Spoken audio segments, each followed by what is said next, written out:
किसान आंदोलन के 100 दिन पूरे होने वाले हैं। दिल्ली के अलग अलग बॉर्डर्स पर जब किसानों का जुटना शुरू हुआ था, उस पहले दिन से ही दिल्ली के मुख्यमंत्री अरविंद केजरीवाल किसानों को सपोर्ट करते रहे। जब बिजली पानी काट दी गई तब भी मुख्यमंत्री खुद जाकर मिले और उन तक सहायता पहुंचाई थी। अब किसानों से बातचीत करके धीरे धीरे अब किसानों के साथ उनका सपोर्ट हासिल करने की कोशिश दिल्ली के मुख्यमंत्री अरविंद केजरीवाल करते हुए नजर आ रहे हैं। जानकार ये भी कह रहे हैं कि निशाना 2022 के उत्तर प्रदेश में होने वाले चुनाव हैं। आज मेरठ में पहुंचे थे, महापंचायत को संबोधित किया था। किसानों से क्या कुछ कहा, आप सुनिए। धरती को मैं नमन करता हूं। मंच पे बैठे हुए खाप पंचायतों के सभी नेतागण और अन्य सभी नेतागण और महानुभावों को मैं नमन करता हूं। और पश्चिमी उत्तर प्रदेश से आए हुए, कोने कोने से आए हुए हमारे किसान भाइयों बहनों को मैं तहे दिल से नमन करता हूं, नमस्कार करता हूं, प्रणाम करता हूं।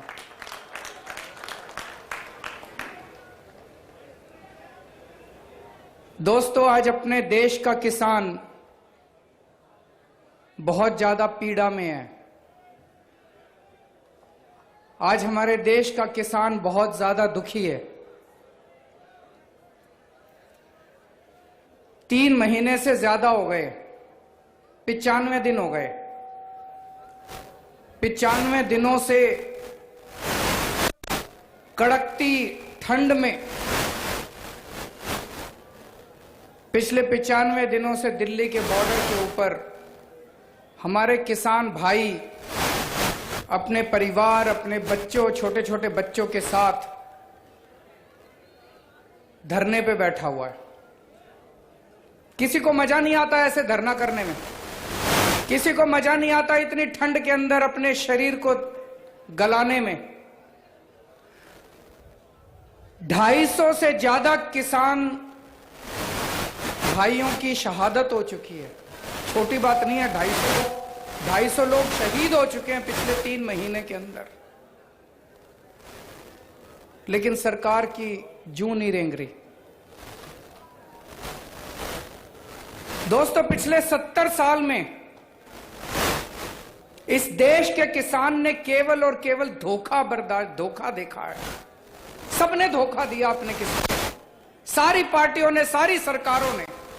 70 साल में कई सरकारें आई।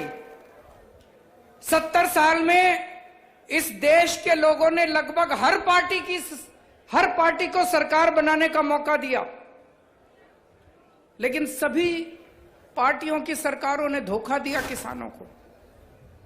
किसान कहता है, किसान क्या मांग रहा है पिछले 70 साल से?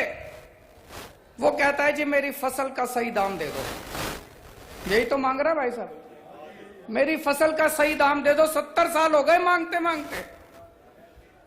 और सारी पार्टियों के घोषणा पत्र उठा के देख लो। 70 साल में इतने चुनाव हो लिए, राष्ट्रीय स्तर पे हो लिए, राज्य स्तर पे हो लिए। हर पार्टी के घोषणा पत्र में लिखा होगा हमारी सरकार बना दो, हम तुमको सही दाम देंगे। सारी पार्टियां कहती है, चुनाव के पहले सारी पार्टियां कहती है जी हम आपको फसलों के सही दाम देंगे। एक पार्टी की सरकार ने आज तक नहीं दिया। अगर आज फसलों के सही दाम मिल जाते, हमारा देश का किसान आत्महत्या नहीं करता, हमारे देश के किसान को लोन नहीं लेना पड़ता। आज हमारे देश का किसान कहता है हमारा लोन माफ कर दो। सारी पार्टियां चुनाव के पहले कहती है हमको वोट दे दो, हम तुम्हारा लोन माफ कर देंगे। हर पार्टी चुनाव के पहले कहती है, और किसी पार्टी ने नहीं करा।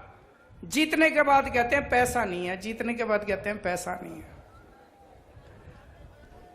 पिछले 25 साल में 3.5 लाख किसान आत्महत्या कर चुके हैं। ये कोई छोटी बात नहीं है। 3.5 लाख किसान आत्महत्या कर चुके हैं।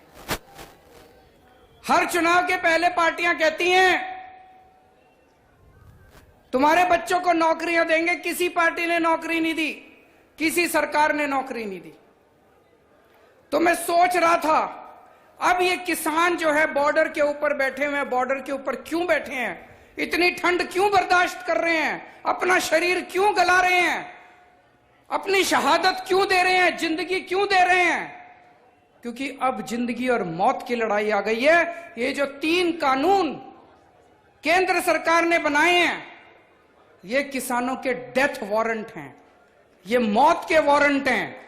ये तीनों कानून लागू होने के बाद किसानों की जो बची खुची खेती है वो केंद्र सरकार उठा के अपने 3-4 बड़े बड़े पूंजीपति साथियों के हाथों में सौंपना चाहती है।